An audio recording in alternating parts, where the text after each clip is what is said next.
Now, everyone's going Hawaiian. I have 3 beautiful daughters. When America's favorite twin becomes the instant mother of triplets. That sounds very exciting. But their honeymoon goes haywire. We're off to a rocky start. When they inherit a hotel. I am the owner of this insane asylum. Fall in love. Really? And go to jail. What? It's 1 Barry Bostwick, 2 Haley Mills, Are you sure? Trust me. and 3 real-life triplets. They're like sisters for real? In Disney's Parent Trap Hawaiian Honeymoon. Out of a wild, untamed land comes a hero for all time.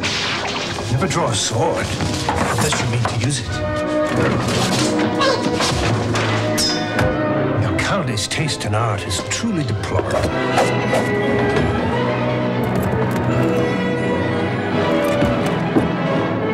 Till we meet again, senorita. Zorro. The legend continues. Jessica only wants one present this Christmas. What do you want the most for the holiday season? That, What? the mom. Granted one magical wish, Jessica finds a new mum in Amy. Hi. Trouble is, Amy's a real dummy. Where's my hair? How do you keep it in place without tape? Jessica and her dad get a lot more than they bargained for. Got an idea. Amy brings love, laughter, joy, and firemen into their lives. But for Amy and her new family, time runs out at midnight Christmas Eve. Midnight! It's ending. It's ending. Unless a special miracle happens. A miracle that will take a lot more than just a wish. Olivia Newton-John stars as a mum for Christmas. She can't cook, Coffee? No. But I could cook some. but she'll stir up a miracle or two. I'm going to love this. He was charming. These roses budded and bloomed for you. You can't let them die in vain. He was wealthy. Owen Malloy is a major American artist. He became her husband. But on the very day she became his wife, she became his widow. What we're looking at here is random violence. It doesn't make any sense. Her husband is gone, but the questions remain. Just leave me out of this. Out of what? That's all I want to know. And now that she's found the courage to ask them, is she brave enough for the answers? Don't run around asking questions. Something happened, and nobody will tell me anything. We already know everything about the men we love. He loved me.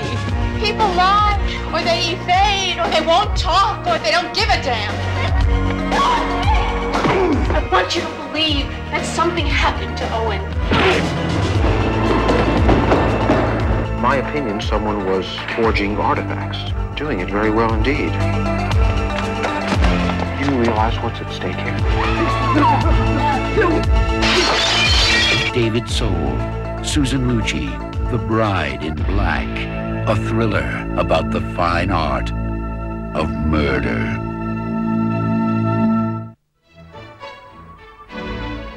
I've heard it said that Christmas is a time for children. And sometimes it is a time not just for children, but for everyone. I remember a Christmas not long ago, just like that, when something wondrous happened. Hello. Hello. I remember an old man without a home.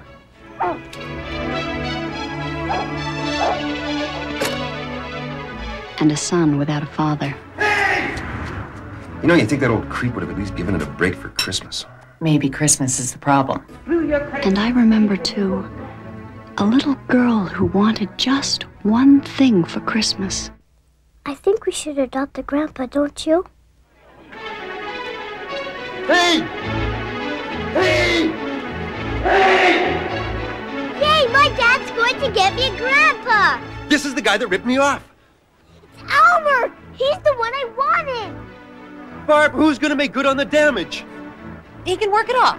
Jessica, what in the name of God are you doing here?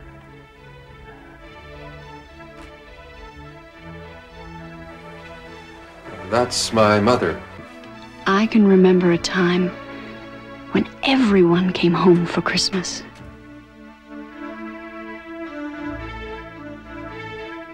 No, you can't go away. Not now. Warner Brothers Movie World, where movie magic comes alive and you are the star.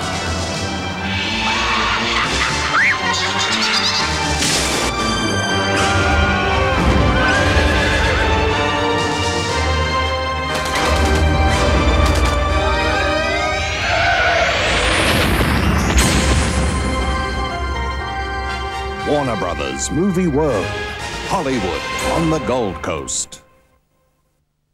Stay tuned after this movie for more previews.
The simple life. Don't take on anything can't be handled from the seat of a rowboat. Don't owe a soul anything, can't be paid by the month or by mail. Fishing just isn't what it used to be, but what is. Can't remember what day it is half the time, that's good, the way it should be. Chrissy here's the absolute ideal companion. Understands English perfectly, doesn't speak a word of it. Hello, Chrissy. How are you, pup?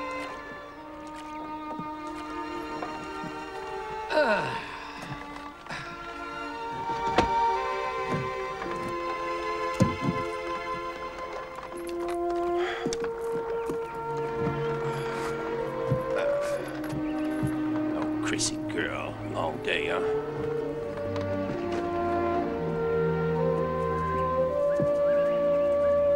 Man, his dog, nothing but a lot of peace and quiet.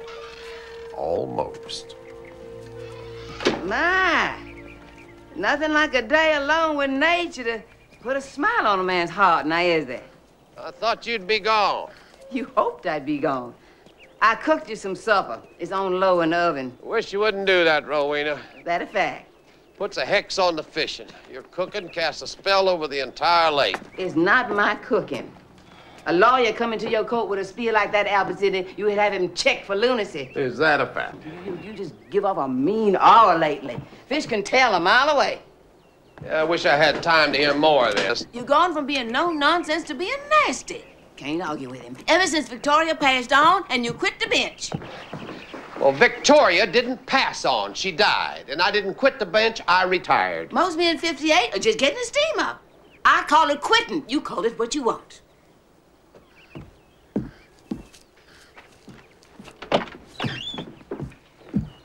What'd you pick for supper? Surprise yourself. Oh, I almost forgot. Your godson, Billy Wendell, called and asked if you're going to be home later. I hope you told him no. Now, if you want me to lie for you, you're going to have to make prior arrangements. Make it a standing rule.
Uncle Albert, don't you ever play any music you can whistle? You're trespassing. You're disturbing the peace, and I'm not your uncle. Sounds like I'm on shaky ground here, huh? How are you, Billy? How's Lorene and the kids? Okay. Men of good character generally home with their families at this hour. Used to be I was welcome to drop by any time. What can I do for you? A donation for school, rollaway bed for company? I need some legal help. No, I'm out of that business. Not the kind you pay for. Well, tell me about the other kind, Billy. It's old G. Old Gaspard Pennywell? G, old Uncle G. So, old G letting his hogs run in your field? My G ain't kept a hog on his place in 20 years, you know that. Billy, it's getting late. Well, G come to me with a problem with the Defense Department, so I give him a hand. Now the whole darn federal government's threatening to come down on me like a ton of rock. Well, what's G got to do with the Defense Department? Well, this fellow by the name of Warren wrote to G saying he had a medal coming for his service in World War II. G brought the letter to me and asked me to answer it. Wanted me to tell the government to take their medal and shove it. So, I did. Well, knowing your delicate way with the English language, I'm sure there's some very liberal-minded gentlemen in Washington have you pegged as the grand wizard of the KKK who's trying to keep some deserving old black man from getting his small due from his country. Boy, you hit it right on the head. I know old G was in the Army for a short time. What do they want to give him, the unit citation, good conduct medal or something? They want to give him the Congressional Medal of Honor.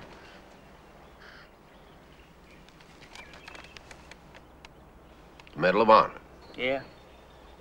Yeah, I got the letter back up at the house if you want to see it. This fellow Warren's checking out an old report. Says G took out a whole bunch of Germans by himself. You would never hear it from him. Heck, I was only trying to do G a favor. I mean, that's the thanks you get. A bureaucrat spurned is a beast unchained. Huh? You really stepped in it. Oh. I only told him what G told me to tell him, without the cuss words. Heck, I can't seem to do anything right anymore. Don't talk like a jerk, Billy. Spare me that at this hour anyway. You think I should just forget it? Billy, the government wants to give G the Congressional Medal of Honor. Well, he doesn't want it. I mean, you talk to him, you being a lawyer and a judge and all. No chance. No, you just write another letter. Now, be polite. Use your head. Well, I, sort of told G you'd be by to talk to him about it. When did you start managing my affairs? Yeah, he didn't seem to cotton the idea much neither. Said you haven't been by in 30 years. Didn't expect to see you Well, for... that ought to tell you something. I'll think of something to say to this Warren fella. And what about G? Let's just leave G out of it for right now. Yeah, but...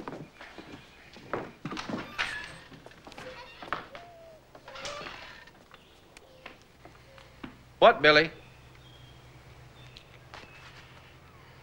It's been a long time. You okay, Uncle Albert? I'm fine. I'm just fine, Billy.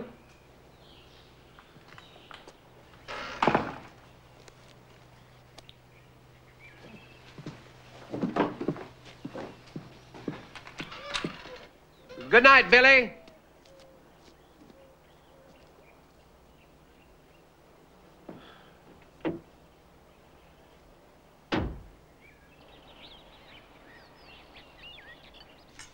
Well, did Billy come by? He did. I hope you give him a talking to. What? Lorene, poor young thing. 2 children. And that no-good Billy catting around on her with that Terry Novus. What are you talking about? I wondered if you didn't know. Billy Wendell, Terry Novus, Judge Wesley's secretary? Men are boys till you bury 'em. Miss Terry Novus is the most competent legal secretary in the courthouse, where you haven't set foot for over 20 years. Where do you get this stuff? Bailey Rusher, who sings alto in the choir, he's on the maintenance crew at the courthouse. Your spy network is amazing. I am not getting involved in Billy and Lorene's affairs. I hope that doesn't spoil your week.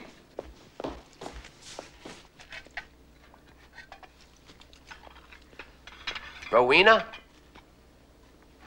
did you know that the government wants to bestow a very high honor on old G. Pennywell?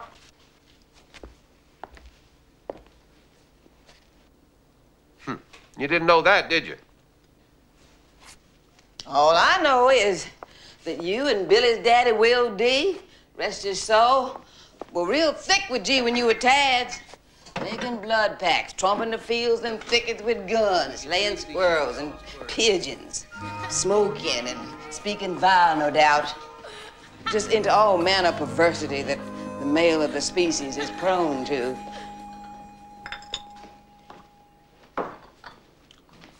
What about G? Should I know where you'll be? Billy and Lorraine's, I gotta pick up something. Go easy with her. I don't know if she knows.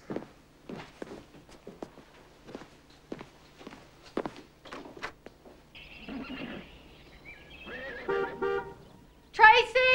Kristen, the bus is here. Let's go! Here you go. Bottoms up, sport. Oh. Arm. Yeah. Great. I wanted to talk to Dad. Well, you're just gonna have to stay in line for your daddy because it's a busy time for him now. Come on. Come on, sweetheart. Wait. Don't forget your lunch. Here. If you're gonna go trading your apples for cupcakes, you better make sure you get 2 for 1. Okay? Bye. Take care of your sister, huh?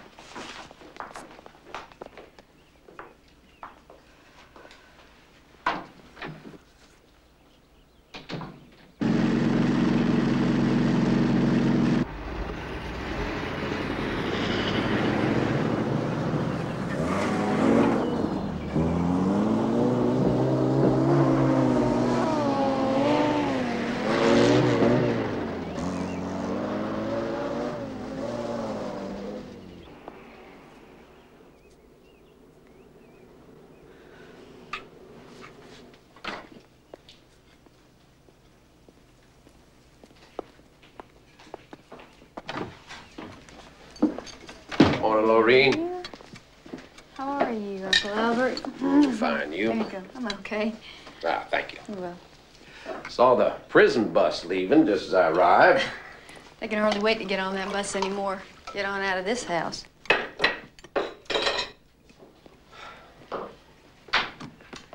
I've always loved this place. Yeah, you never know it. I see you drive by now and then, but you never stop in. Used to row across the lake here, pick up Billy's daddy, and we'd go skinny dipping off the boat over in the cove. I always wondered how judges got started. Billy said he had a letter from some fella in the Defense Department, a guy named Waring. I'm gonna need it. Yeah. See what I can do. I just saw that yesterday. It's in the desk. I'll get it.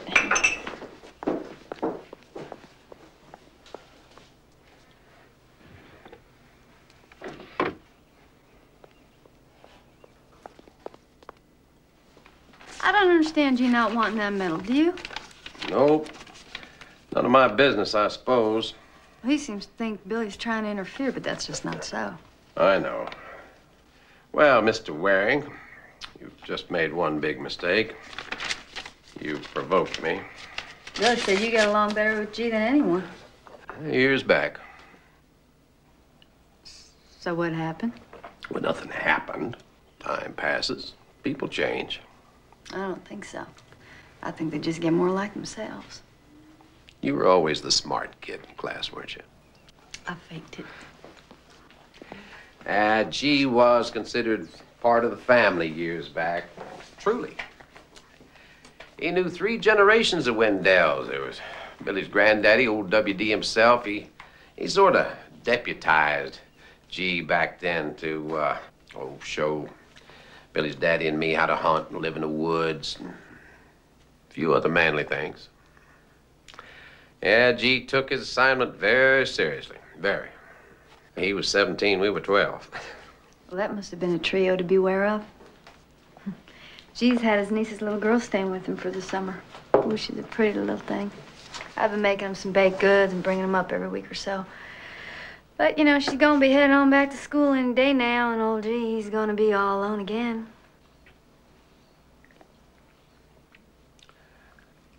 Where is Billy? Is he up yet?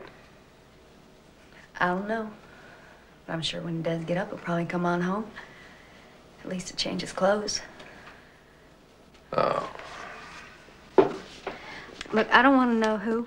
Because as long as I don't know who, I can just keep on pretending that it's nobody. That sounded pretty dumb, didn't it? When I retired from the bench, I promised myself I wouldn't take on any more problems, make any judgments. Well, I'm sure that comes as a great relief to the criminal population of the state. But Uncle Albert, kinfolk can use a little meddling sometimes, don't you think? Yours and Billy's marriage always something everyone took for granted. Well, I never took it for granted. Just for the record. Whenever Billy started getting bored, I tried to coax him to go to Paris or Venice or someplace real romantic, but he never wanted to go. Now, why don't more men just want to run away with their wives? If they only knew we were raring to go. I always wanted to be like Victoria, because she was sharp and easy to laugh with, pretty from morning to night.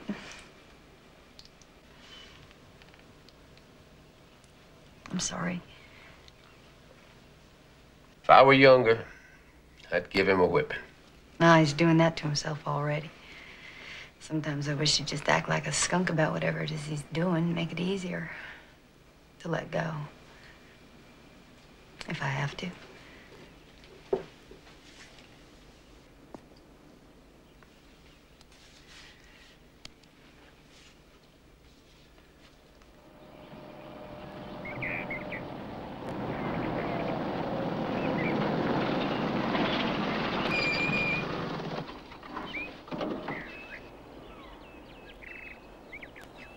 Strange how the years cancel out things.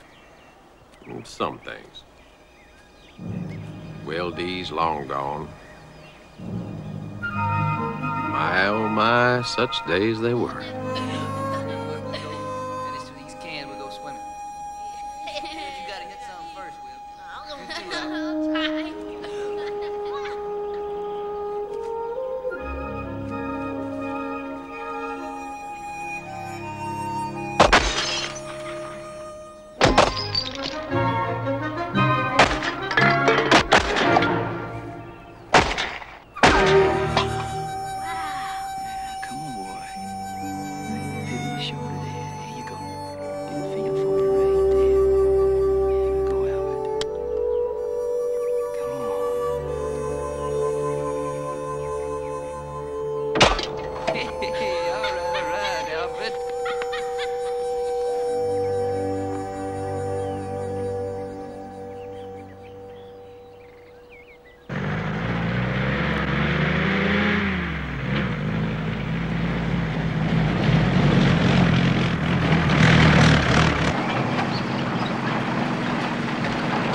Hello there. Hi.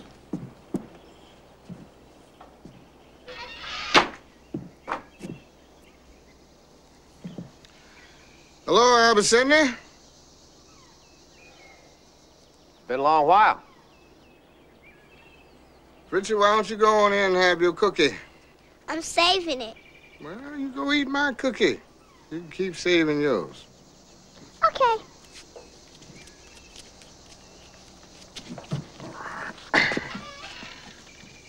Billy told me you might be by. Well, high time, huh?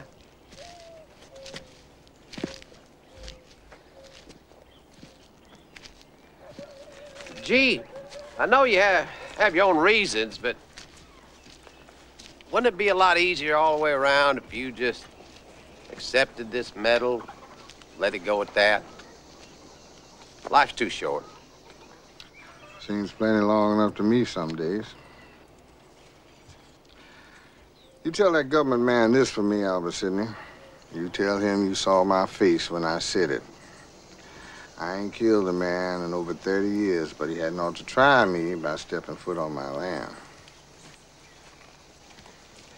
Now, G, that just won't wash. This letter Billy got says you wiped out a German panzer unit. Wasn't no war of mine. I got drafted. Wouldn't have budged out of here otherwise. If I raise a ruckus, they're just gonna insist on a hearing. You want me to tell them the only thing I know is what some lieutenant wrote down 30 years ago? I thought that lieutenant was dead. Till he climbed into that Jeep later and took off.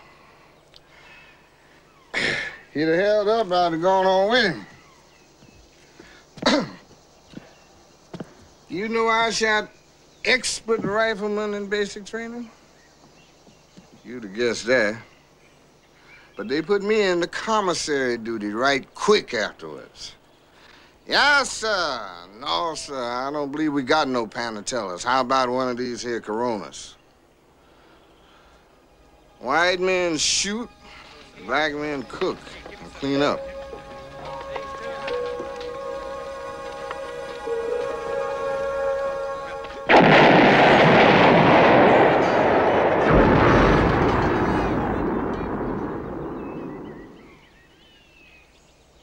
I think I might know how you feel, G. White boys, they pin medals on within the week so the mamas can still brag on them. You, they make wait 30 years. Yeah, I took a little Krupp steel in my back myself in France, G. I can still feel it when the weather's just right. No Purple Heart. I don't know if I'd accept it now if they offered it. But the Medal of Honor, you should think twice. You're off by miles. Used to be we could read each other pretty close. I know you come over here as a favor to Billy because I got him in hot water with that government man. The way Billy put it, I'm doing you both a favor. I figure I owe you one. Well, then I guess we can just settle up. It ain't you, Albert Sidney. Worse than that, I don't even think about you no more. Don't go looking into the bottom of the bowl, Albert Sidney. If I want to remember, I remember you was 12, got that new Stevens single-shot 20 gauge, things like that. You want to settle up?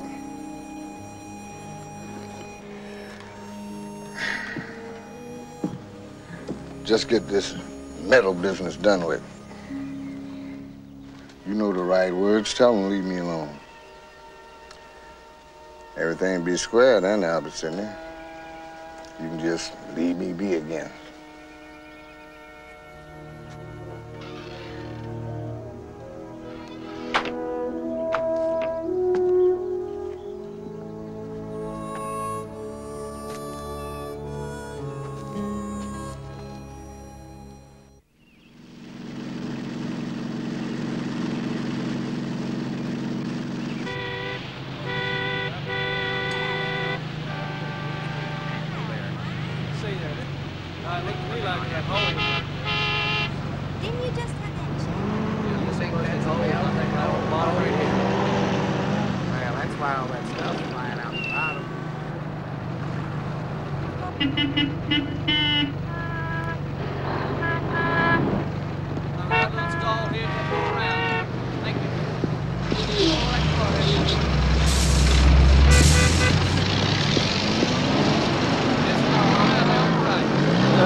Didn't realize how much I missed all this.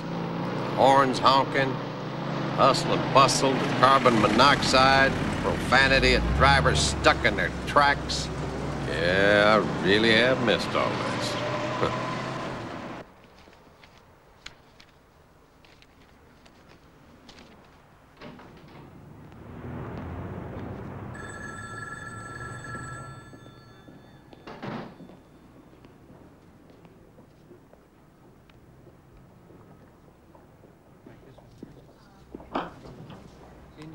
Albert, why'd you come on in? Oh, I didn't want to interrupt your routine. Well, that never bothered you before. Gosh, good to see you. I didn't think there was anything that separates you from a fishing rod. Well, I'll tell you, Wes. Between all the fishing and the pound the gavel all those years, man's got to rest his arm every now and then. Yeah, I reckon that's right. Did you ask her? Yeah, I asked her. Did she say okay? Well, she didn't say okay. She said she'd be honored. You don't know it, but you've had Terry Novus buffaloed for a long time. I don't know why. You never handed down a pro-women decision in your whole career. I'm occasionally pro-woman. One at a time. As a class, I've always thought they could hold their own. I'll tell you what I'm going to do. I'm going to spend the afternoon decreasing the squirrel population out on Bob Dilworth's place. Good to see you, Wes. And thank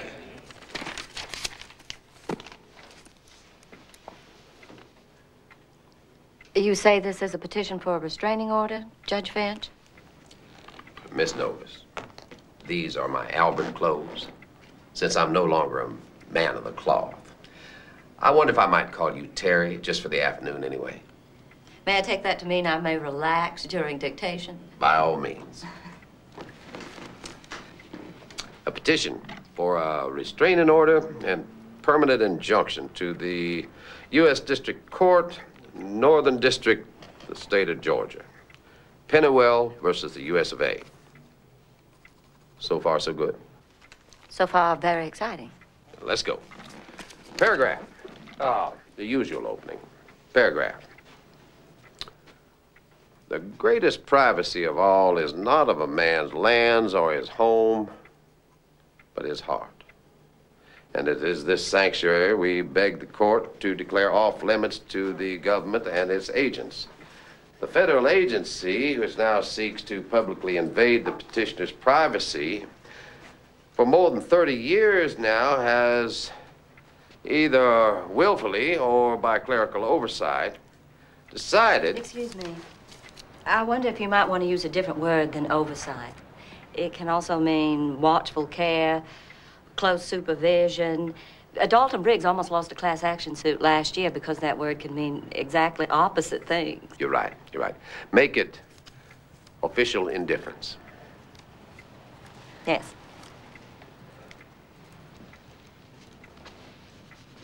Yeah, I wonder if I might suggest something. Of course. The best prime ribs at Gallagher's are the first cuts off the roast. By the time we finish here, they should be just about ready. Do you accept bribes? Certainly. I haven't been to Gallagher's in a year. Good. We best get over there before they have to send somebody after us. Rowena's got to be wrong. Billy Wendell couldn't handle 5 minutes of conversation with this lady. You got no more than a ball score and hog prices to hold your own here.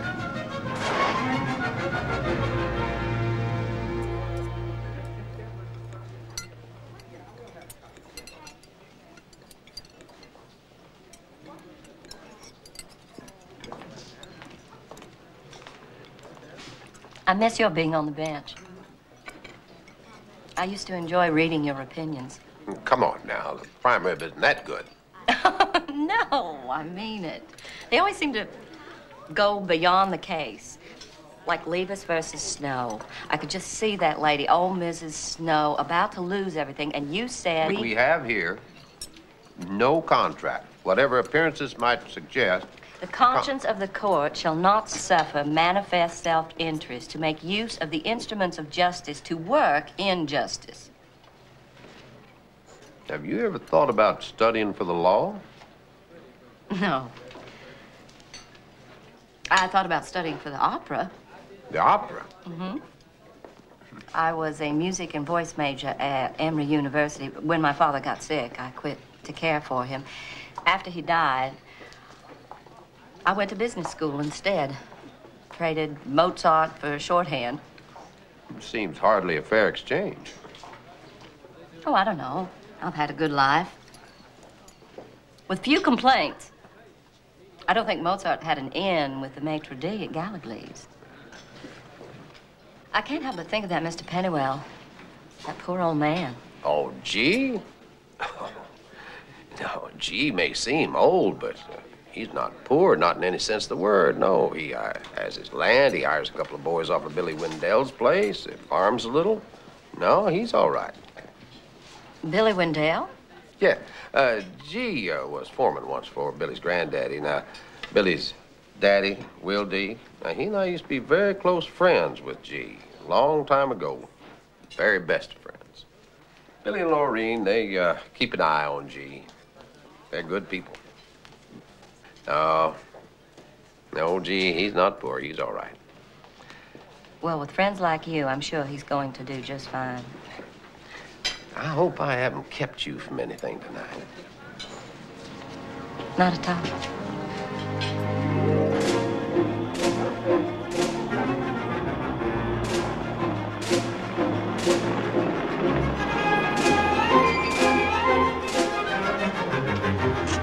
Well, I apologize. I should have brought the car. Actually, I'm quite fond of motorcycles. One of the penalties of leaving your 20s behind, no one offers you a ride on a motorcycle anymore. Yeah, I'm seeing you in a whole new light. Not too bad, I hope. Thanks for dinner. Oh, no. You don't have to see me in. Really. Well, I'm sorry. I'm having a little trouble adapting to this new age. The manners that our mothers insisted on are despised by those women who might be our daughters. Very confusing. I'm not quite sure where I fit in there. Are you? But I can assure you, Billy Wendell is not here tonight. Good night.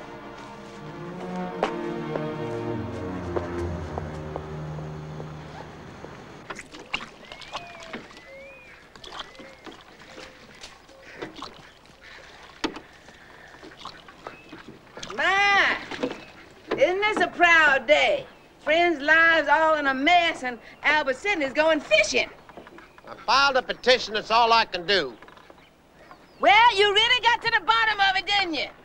Your voice carries, Rowena. I trained it to carry. When you get your age, you're supposed to lend a hand now and then to pay back some of the air you breathed up all these years. You sure use it plenty. If I was as thick with G. Pennywell as you were, I'd sure want to know why he's turned on the world. That's his business. Well, you got that right. Highest medal the country gives, and he don't want it. Sure nothing strange about that now, is there? Never thought you were so fond of G these days. I was never fond of him, but that doesn't mean that those who were like you might not make another try at it. You stop dressing like a judge. Now, when you gonna stop acting like one? If she had been a lawyer, Clarence Darrow would have had to hit out the men's room. Row for shore, Albert. Row for shore.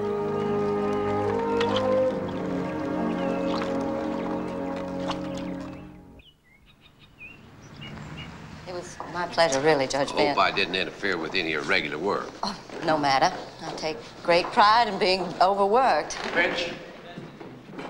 Albert Finch. Oh, yes, this Miss Novus? Michael Waring, Department of Defense. I called Mr. Wendell. He gave me your home phone number. I spoke to your maid. She told me I might be able to find you here. Oh, well, you've had a busy morning. You must be moved. Mr. Wendell says you That's Wendell. Mr. Wendell says you represent him? Why, heck, Mr. Waring, I represent everybody. I even represent Gaspard and Pennywell. That's a blatant conflict of interest. You've got one client oppressing the other, and you're defending him for it? Whoa. Don't let my hat and boots fool you, counselor. I may not give half my income to liberal causes, but then you haven't flown down here and cornered your average run-of-the-mill cross-burner either. Don't tell me about conflict of interest. We'll just see what a judge has to say about that. You just did. Now, before you make a complete ass of yourself, you might want to take a look at this. You're insane. You better read it. I plan to file it in about 10 minutes. I don't have to read this rubbish. Mr. Waring, I've answered the bell a few more times than you, so let me give you some career advice. If you wait to read that until they serve it on you, you're going to have to drag your carcass back down here, try the rule and lose. And go back up north and explain to your bosses how you fouled up. Anything else career-wise? Yes. Get rid of half the junk you're carrying around that satchel. You can be lopsided by the time you're 40. Lunch, Miss Novus.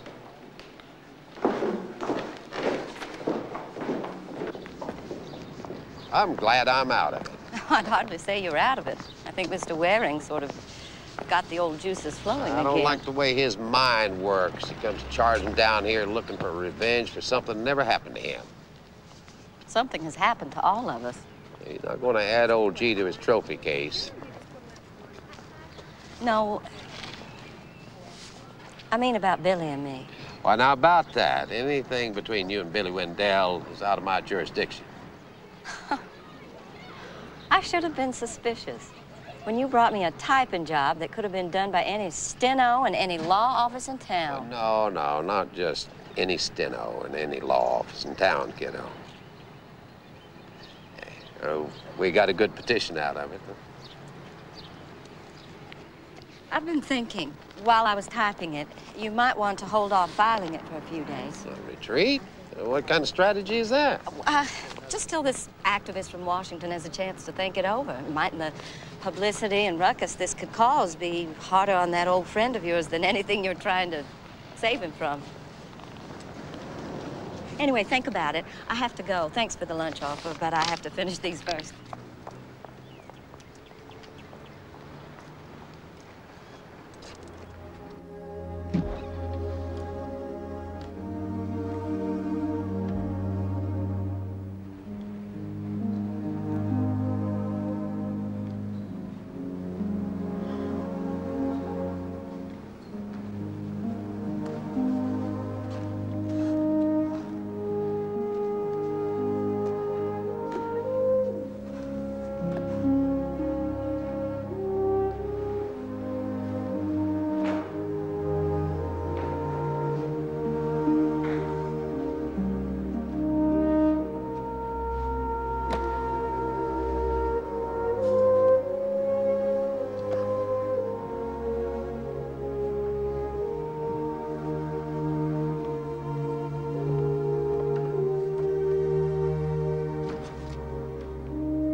Wesley's secretary said I might find you here.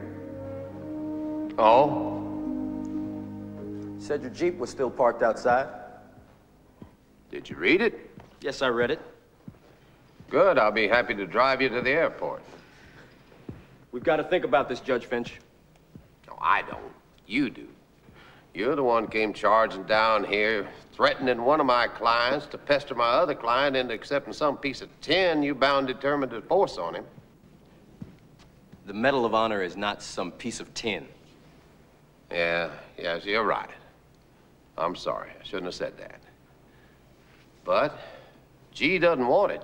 That's the end of it for me. Well, maybe it shouldn't be. Maybe you're trying to make it a little too easy for yourself, huh? This is a beautifully written petition, but there's something that still bothers me from what Mr. Wendell says, and I gather you agree. Why is Gaspard Pennywell, your client, G, so angry about his country wanting to award him a medal? Maybe he thinks the only reason you want to give it to him at this late date is because he's black. G is an old man. Grudges become your only companion sometimes when you get older. That shouldn't be. River shouldn't flood, and good shouldn't die young. Well, suppose you're successful, and we're forced to forget all about this medal business. Mr. Pennywell gets left alone, and you get to go back to fishing, I take it. That's about it. Well, give me 3 days before you file this. You want time to bring up the reserves? No, I want more time to go over the old records again. Maybe they were lost on purpose because he was black. The officer who wrote the original citation listed him as one Gaspard Pennywell Negro. I gather you talked with him about the incident in Belgium. I guess it happened all right. Well, how can you just let it go at that, Judge Finch? Because he wants it that way. Or maybe sweeping this under the rug would be convenient for you. Look, no judge in this district is going to grant an order like this without giving the U.S. a chance to cross. You know that. Mr. Pennywell's request not to be awarded the Medal of Honor would be, to say the least, newsworthy. Do you want reporters tramping all over his property, asking him questions? You do have an obligation to protect the privacy of your client, don't you?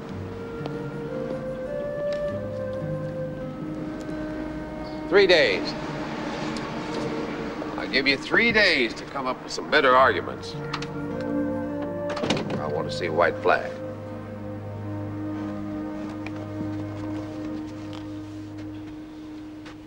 Some of the language in this petition about this old man, G, I gather he's more than just a client to you.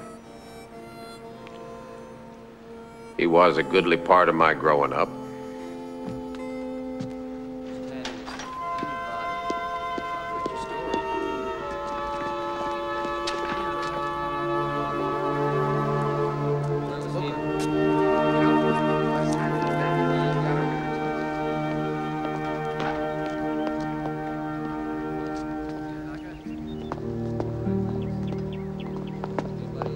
Judge Finch, Hi. did Mr. Waring find you? Yes, he did. We've decided to do it your way. I'll wait 3 days before filing. Billy wants to talk to you. Please, just leave me out of this. I'm just not up to coping with modern morality right now. Please, I asked him to talk to you, and he finally agreed. As a friend. I really don't feel too almighty friendly toward Billy Wendell at this moment. Well, then, as a small favor to me, Billy will be at the Red Barrel around 4:30. Please don't be angry with him. There is no reason to be. To be savagely honest, I'm not feeling overly friendly to either of you right now. I know. That's why. For your own sake, you have to talk to him.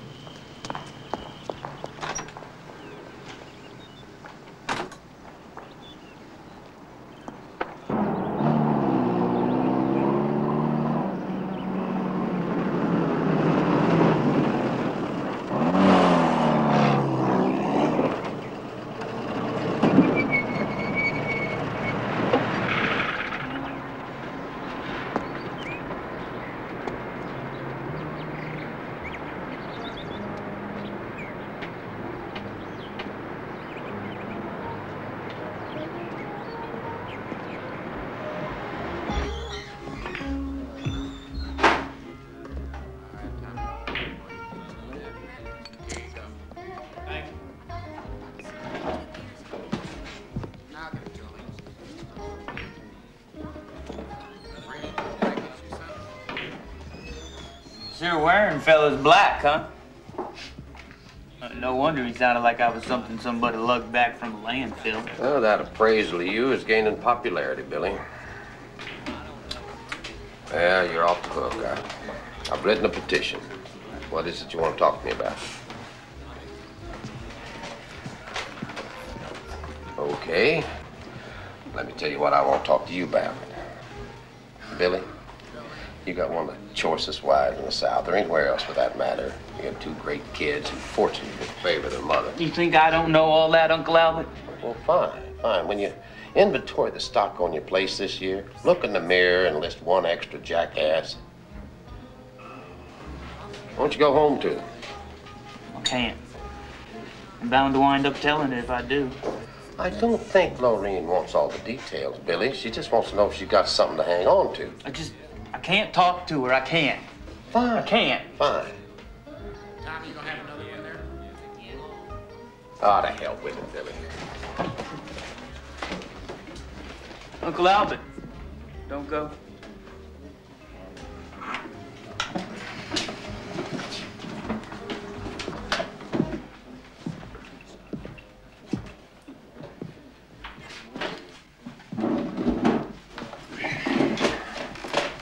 But nothing right now.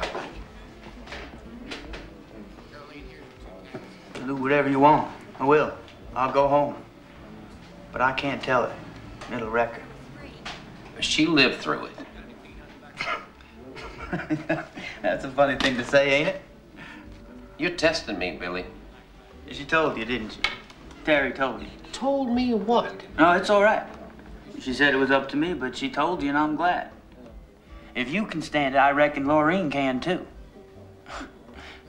They say it gets easier once you know other people know. Worst part is believing it yourself. And heck, I can still tote 100-pound bales from can't see to can't see. I'm strong as an ox. But it's true, Uncle Albert. I'm dying. Wouldn't hardly know what to look at me, would you? This here leukemia don't show on the outside. I'm dying, sure enough. Yeah, right here before your eyes.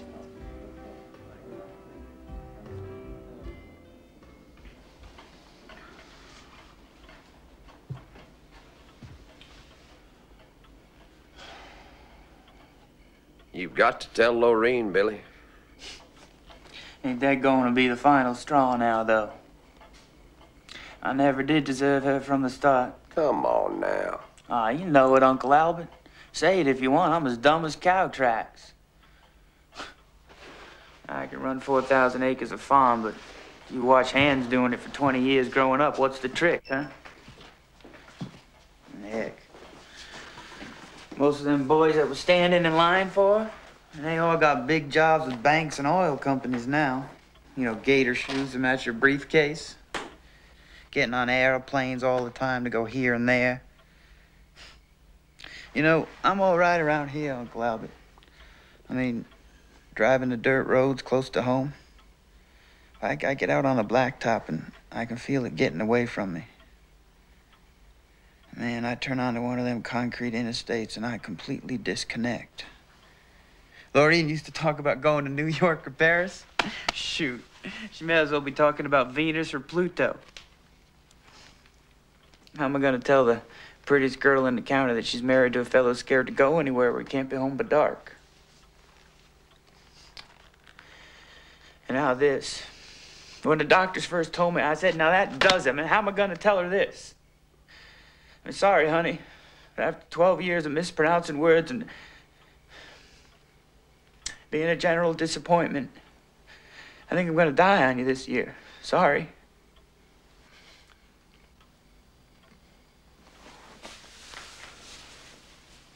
You've still got to tell her. Yeah, I don't think I can take it, Uncle Albert. At least up to now, she might have thought she had a man, you know? Nothing unmanly about being sick, Billy. You got to leave it up to her to whether it hurts more to think you're helling around with other women, being manly or dying. She deserves the truth. If there's some hope, Laureen will find it. Will you tell her, Uncle Albert? Well, please. It sort of paved the way for me. And she thinks the world of you, Uncle Albert. And you'll know just the right thing to say, so I don't go in there and kill her with it. Please.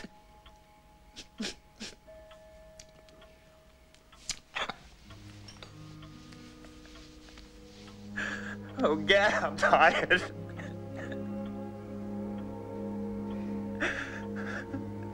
All right, son.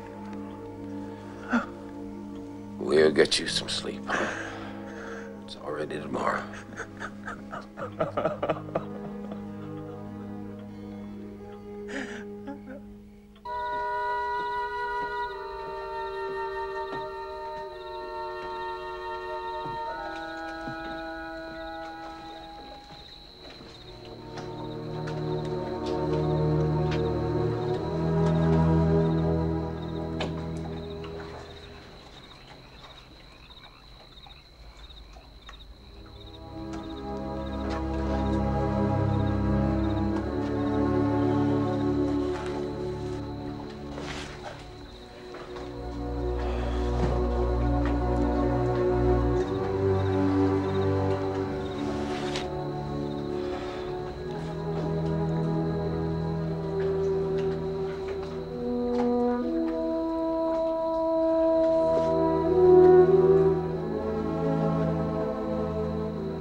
Doctors' mouths ain't no gospel, Albert Sidney.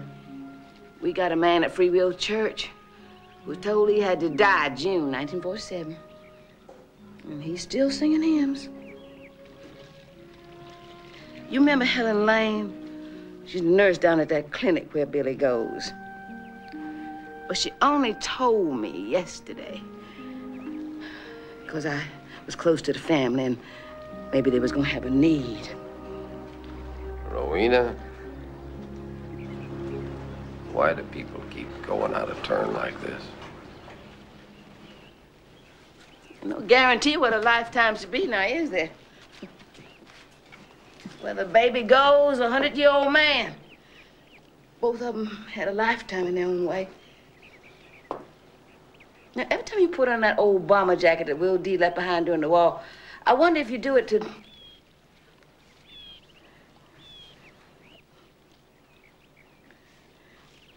You can't feel guilty because you're still alive. You can't do that, Albert Sidney.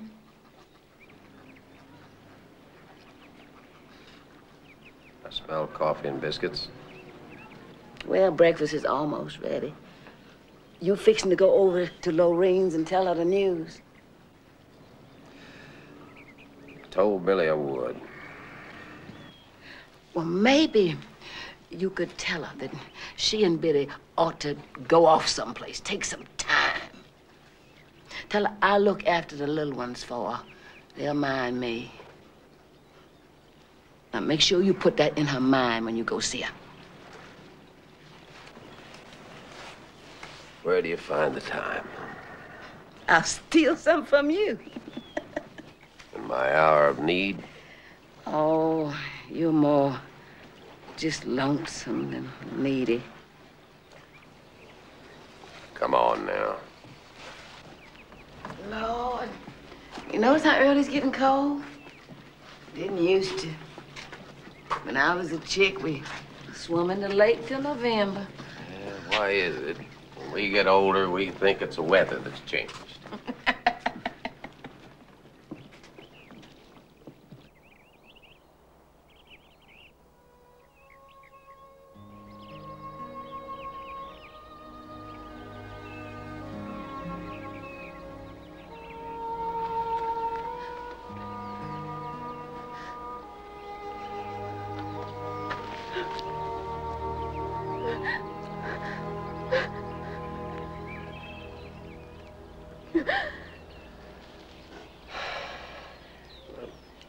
Sorry I had to be the one to tell you, Lorene. Well, why would he go to somebody like Terry Novus instead of coming to me? You really want to know?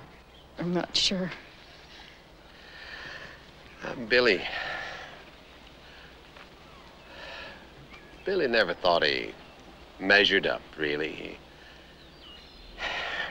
thought dying would be just another failure in your eyes and unmanly. He was thinking about going off and living with his cousin and Macon to save you the trouble of leaving him. Can you imagine? Billy. Men tell each other things. They don't tell their wives. Don't ask me why. Billy, he sat up till midnight telling me about, your days in grade school, how he had to go to the principal's office trying to kiss you on the playground, and high school, how he helped you learn your valedictorian speech, college. Told me how proud he was to sign the kids' report cards, things like that. Oh, why wouldn't he ever talk to me about things like that? There was times I would have given up everything just to hear him say it. You know, for years I had this idea for Victoria. She knew I loved her. I told her that. I want to do this grander thing for her. I told myself when I retired, I'd write a book on legal philosophy. Sum up the totality of my life and dedicate my whole existence to her. Fast as that, she was gone. books never have been written. Victoria would have given up everything and slept on dirt just to hear I'd planned such a thing.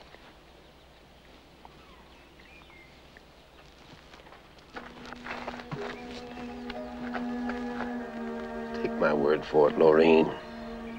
Billy loves you more than he's ever going to be able to tell you.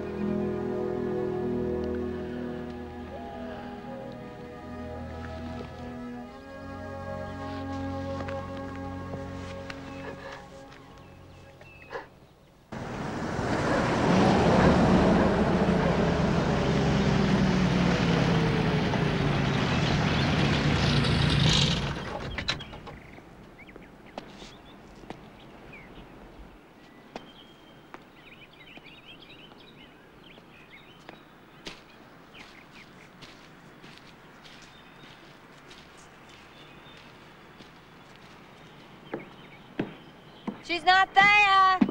She's gone away on a long trip.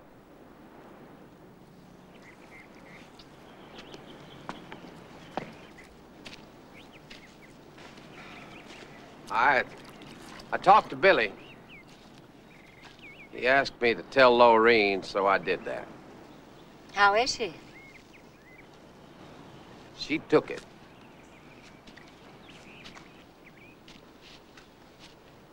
Must have been difficult for you. A little tougher on her. I started driving around, wasn't going anywhere in particular. Wound up here. Why is that?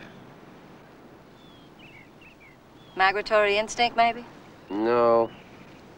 No, I think I wanted to clear up a little matter of my credibility. I never doubted it. I know. That makes it worse. I started strutting around in the glow of your admiration, so to speak. Oh, I could see your look as I mounted up. White knight going to rescue some poor old black man. Oh, boy. I was prepared to make allowances for slight imperfections, if they arose. Actually, I was trying with a short afternoon chore to make up for years of neglect from an old friend. It didn't work. G saw right through me. Now, I believe G deserves a Medal of Honor, and I'm going to be responsible for his not getting it. Never tell me about judges and right and wrong. I'm going to try again with G. It's just something isn't right. At least I'd like to square myself with him. Well, you've squared yourself with me. Of course, I'm easy. I doubt that. You planning on taking a long trip, like you said? As a matter of fact, I started writing a letter to the judge to tell him. Of course, I'm not quite sure where I'm going. You have a need to go someplace? Did Billy tell you about me? He said you're a wonderful friend. I believe that.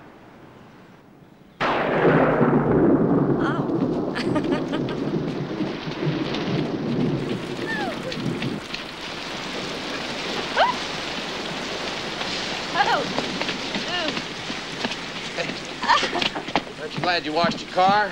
Oh. Oh. Ooh. How are you? You need a towel?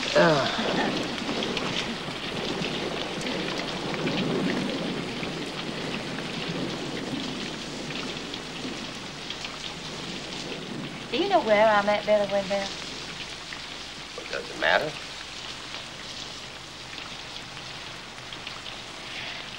For the past year, I have been the voluptuous fraud of the courthouse. Billy and I share the same doctor. That's the only thing we share. That and the pain of facing your own mortality and talking about it. I've had a mastectomy.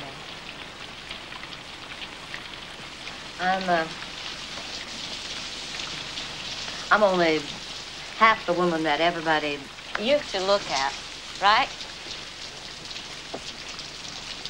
At first, I wanted to die. And then I almost craved to keep on living. That's what I told Billy he had to do.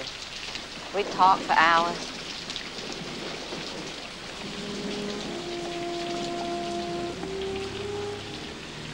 You know, when I found out you didn't belong to anyone, I was thrilled. And I sank right out of sight. I got 20 years on you. See, it doesn't make any difference to me. Honest to God, it doesn't. Please. It isn't some kind of a trade. You know that. Your feelings are just all mixed up right now about Billy, his family, G, and now me. And it does make a difference. It makes a difference to me. For months now, there hasn't been a sign of anything. But who knows?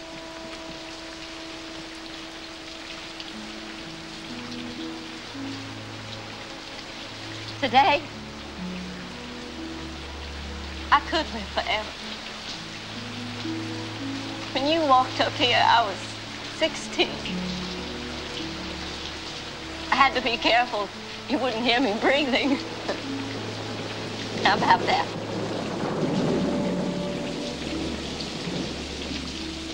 I want to stay with you.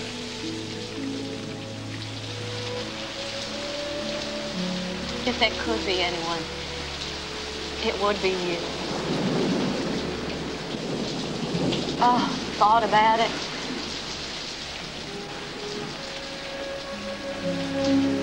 What'd you think?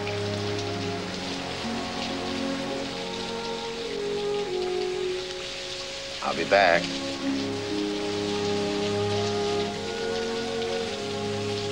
Migratory instinct.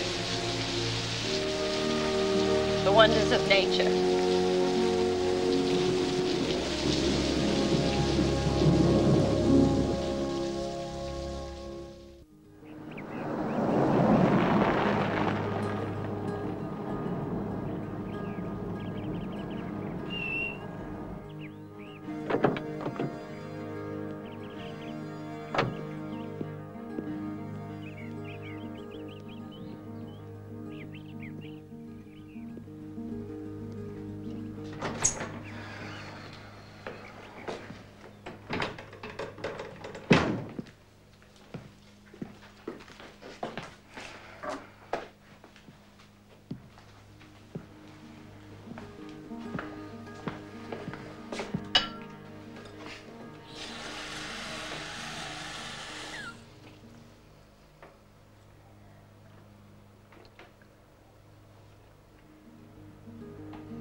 About this, dying business?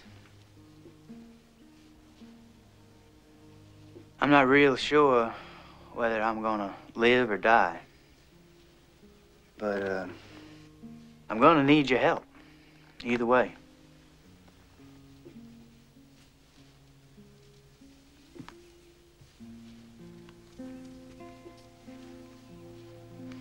I'll probably say this only once, Billy.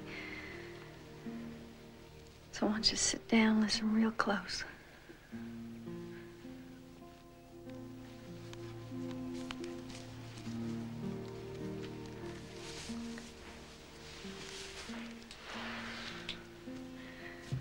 I would consider it a privilege, Billy Wendell. I love you far too much, you know that?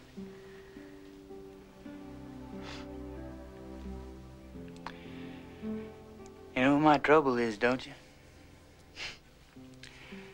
I just never could believe my good luck. Well, there's something a girl can tell herself on a rainy day. Shoot. You truly are something, you know that. What? I love you.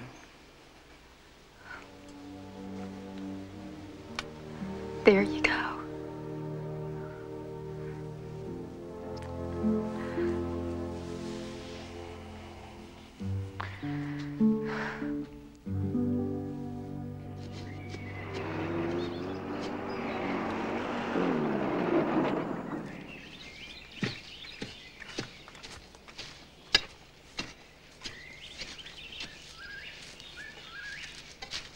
I filed a petition to keep the government from bothering you, G. I thank you. Well, I don't know that you should. I'm not sure I did the right thing. See, I think you deserve the medal and more. I don't quite know why you don't want to accept it, but I respect your wishes if that's what your wishes are. All I'm saying is that, well, if you're not wanting to take this medal is anyway mixed up with the way you feel about me and why, then I wish you'd think twice about it. G, I'm going to say this, so you might as well listen. That day, old W.D. died. I was home from Fort Benning. You and I were the only ones in the bedroom when he went. I don't know how that happened to be, but there we were. I think that his going hurt you more than anybody alive. I could see it in your face. I wanted to step over and put my arms around you right then. I would have a year earlier, but see, a white boy can hug a black man who's a friend. A white man's got trouble with it. You taught me how to be a man, and there I was, an officer and a gentleman. I didn't move. Sorry, don't say it, G, but it's the only word I got. All I'm asking is, don't turn down the Congressional Medal of Honor, because people like me wear the uniform of an army that treated you like kitchen head. It's got nothing to do with you, Albert Sidney. Just let it be.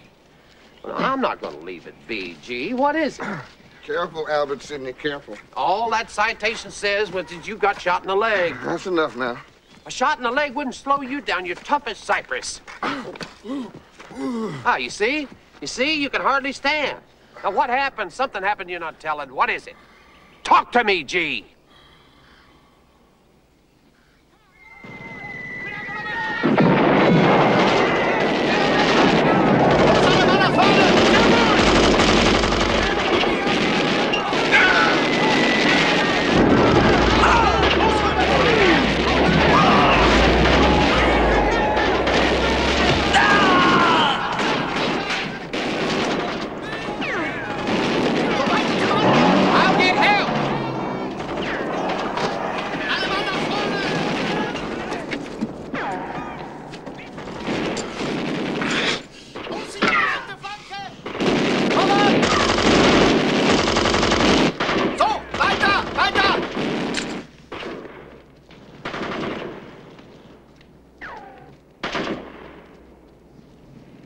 Aufgehört zu schießen. Dumm. Könnte eine Falle sein. Ja, Vorsicht. 2 verletzt. Schröder, sichern Sie die rechte Flanke und nehmen Sie 2 Mann mit. Herr, runter! Nehmen Sie Schmidt mit. Jawohl. Jawohl, zu Befehl. Hier. So, das hätten wir geschafft, eh? Ja, das hätten wir geschafft. Problem. Ja. Na los, die Verletzten zählen. Sanitäter! Danke. Ja, und schaffen Sie die Leute zu.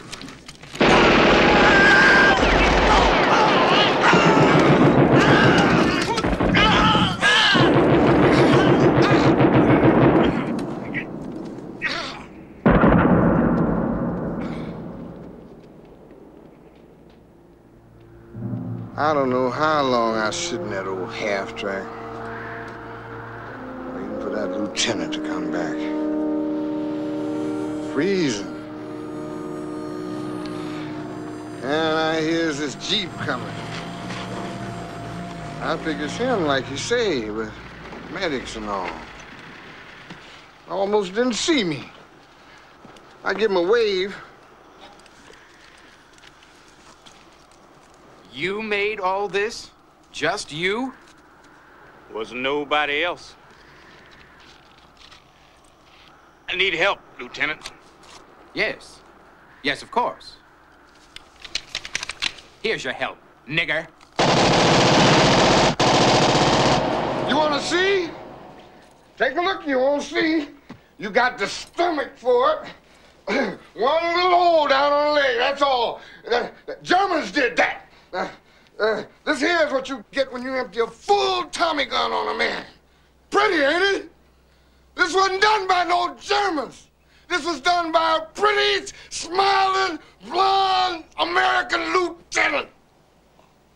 Gee. Oh, gee.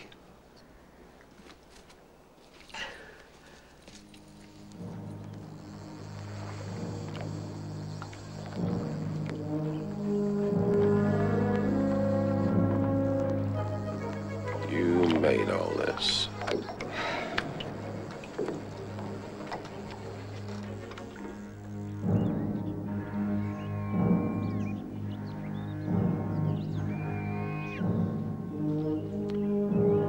You made all this.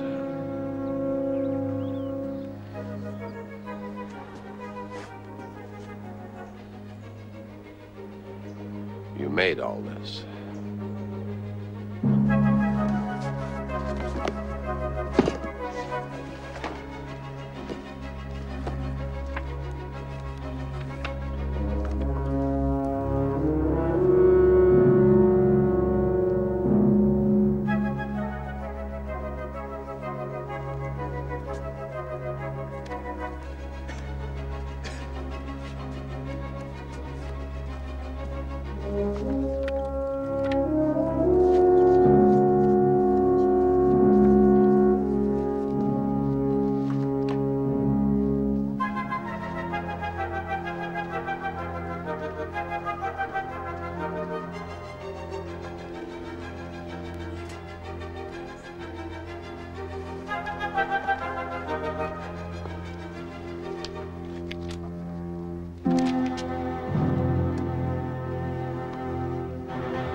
There, you see that?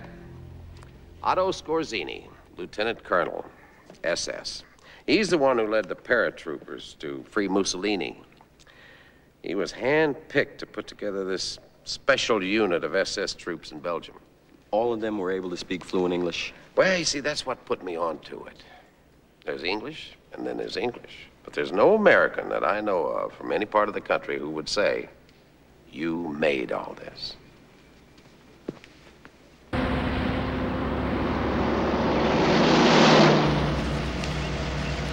Let me ask you a question. You've known this man all your life. How come you didn't know about any of this before? That's between him and me.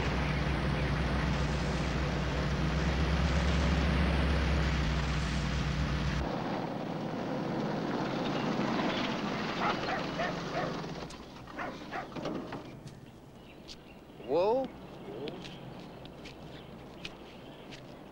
G. G. This is Michael Waring, a man from the Defense Department.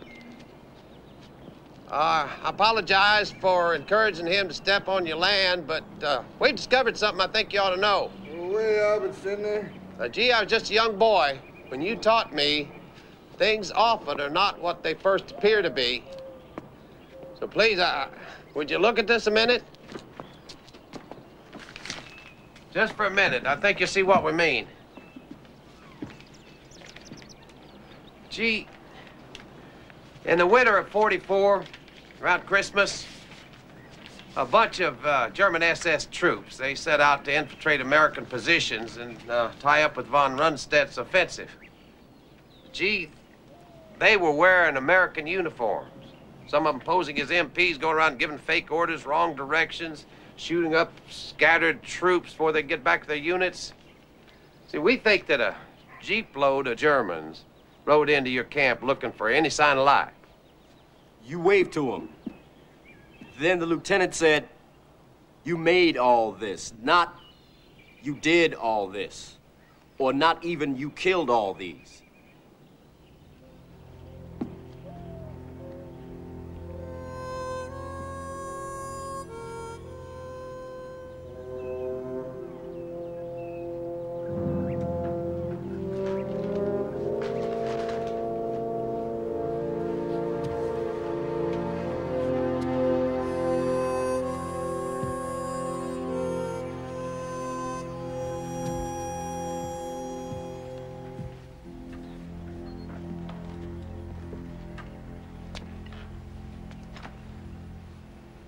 They were Germans? I know on its own it's pretty thin, G.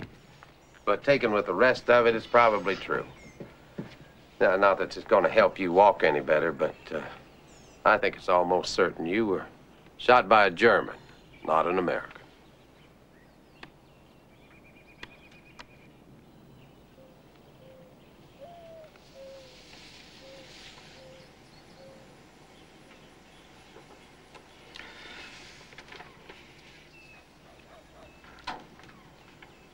They were Germans? Mr. Pennywell, if I can ask the obvious question, did you tell anybody about what happened after you were finally taken to the hospital? Yeah, I told them. They was officers mostly. I was a black mess private. That's all they saw when they looked at me, a black man out of his head in pain. I'd tell them, they'd give me morphine, tell me the pain was making me crazy. Kept on trying to tell them. They said they'd take away my morphine if I didn't shut up.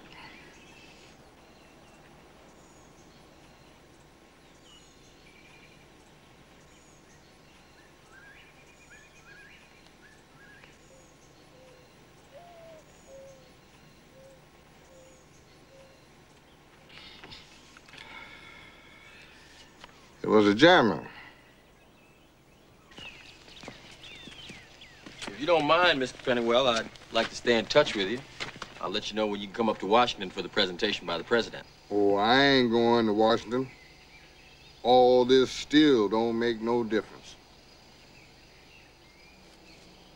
I don't understand. No disrespect to your medal, son. But see, I keep remembering all those young German boys I killed that day. They's just kids. They come looking to fight the Americans, and only one left had an apron on, and he was black. They just stood there, like deer caught in the headlights, and I killed them. I don't want no medal for that, you see. I truly don't.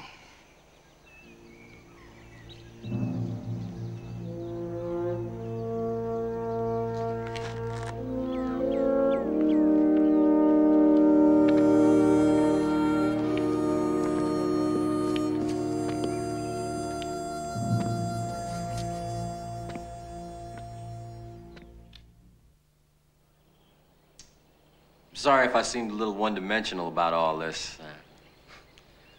I had no idea Mr. Pennywell had such private reasons for not wanting any hero's medal.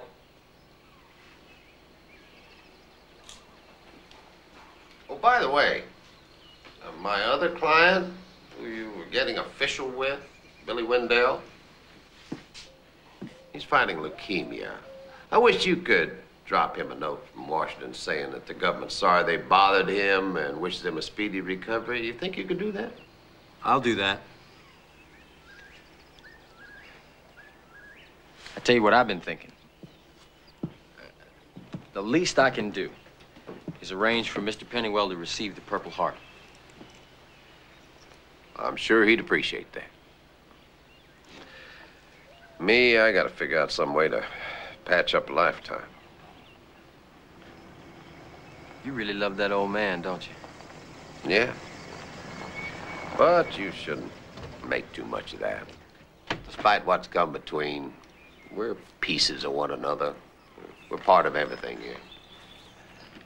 Like Rowena there. The one you mistakenly referred to as my maid that first day, remember? I don't know exactly how to describe what Rowena is to me.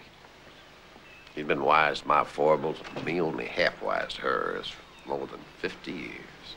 It's 200 seasons. You believe it? 200 seasons.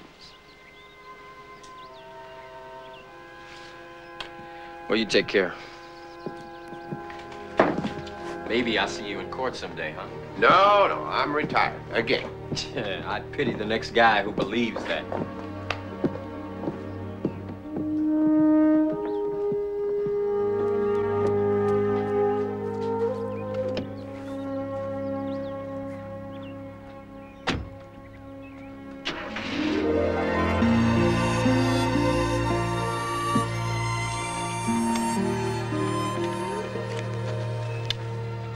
That looks nice on you. Mike says for my wounds. Well, we're all wounded some way, I guess. Did you say Mike? Yeah, you know, Mike Waring. I didn't know you were such fast friends. Well, that's how he signed the letter. I thought it was kind of nice. Bright young fella. He sent this along, too. This one here is yours. He told me to give it to you when I found the right time. He says it's for the shrapnel you took in your back in France. Mike has a sense of poetic justice, doesn't he? I guess. Who'd have thought we'd both have Purple Hearts one day, eh? You know, G, I got to thinking. I could probably set your mind at rest about something years ago. When I got back from overseas after Will D, I went by and paid my respects to Mrs. Wendell, but I never just turned left and walked down the lane asking you how you felt about it. Road's the same length both ways. I could have come your way if I'd been as big as I always let on to be. You know, every time I hear an airplane, I think about Will D getting shot down over there. You've been looking kind of down lately, Albert Sidney. Oh, no, I'm fine. Too much fishing alone. Gets to be a lonesome thing. I'm not lonesome. You? You got an extra seat in that boat? Why don't you come by Saturday next? Come fishing with me early when we can still see our breath. Don't hurt to know you're breathing, that's sure. Feels good to be forgetting a few things. Lighten the load, so to speak, don't you think?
I really don't know where Terry went, Al.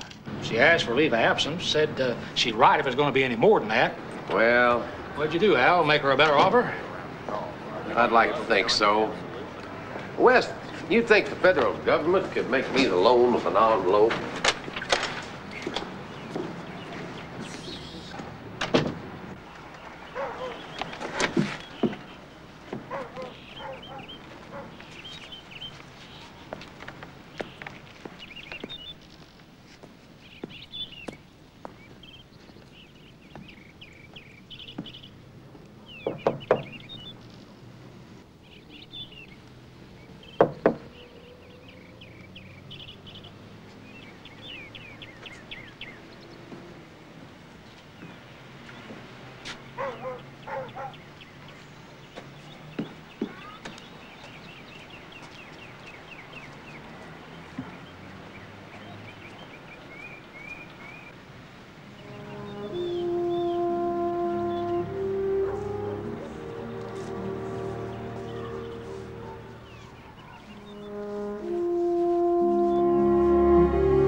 Hi, darling. How are you, Uncle Albert?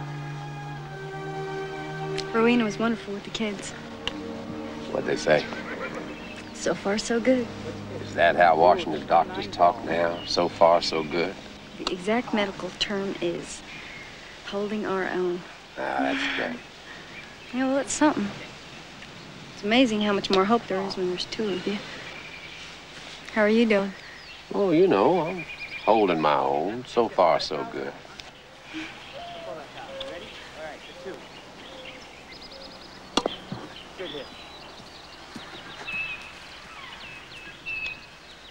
All righty, you can show Uncle Albert what you can do now, right?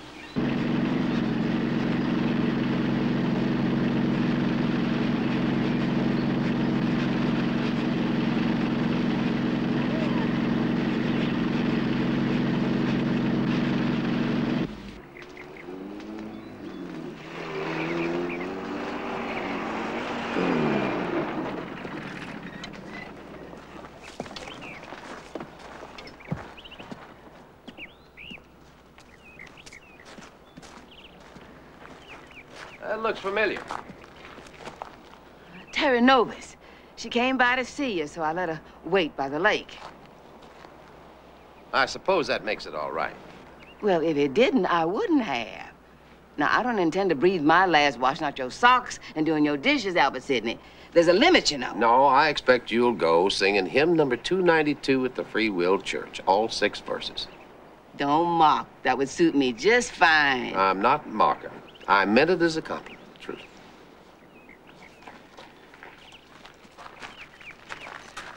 You don't really mind me letting her wait, do you? No. No, I don't mind, Rowena. You've always known the right thing to do, the time to do it. I don't think I ever really thanked you for that, Rowena, for all of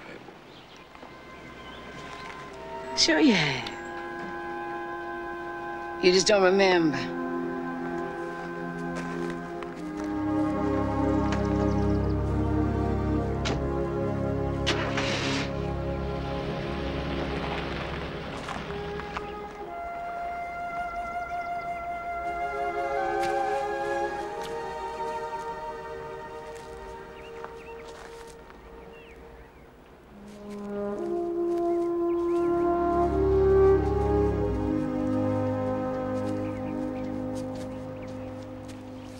Hello there. I see you got my message. I decided it was my day to wear it. I hope that's all right.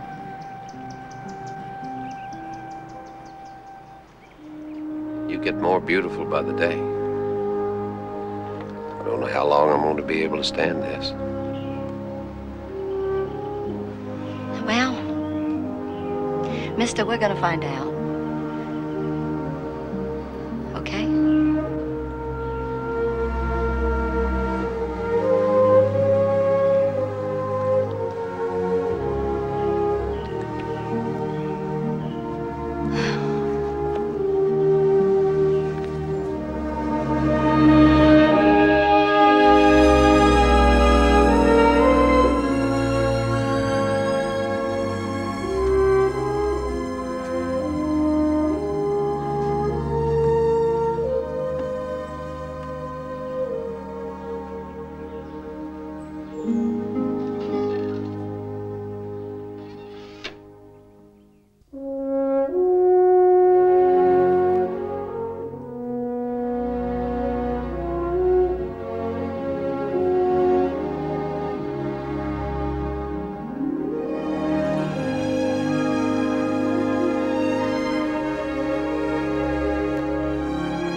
allow me to draw your attention to a significant movie experience.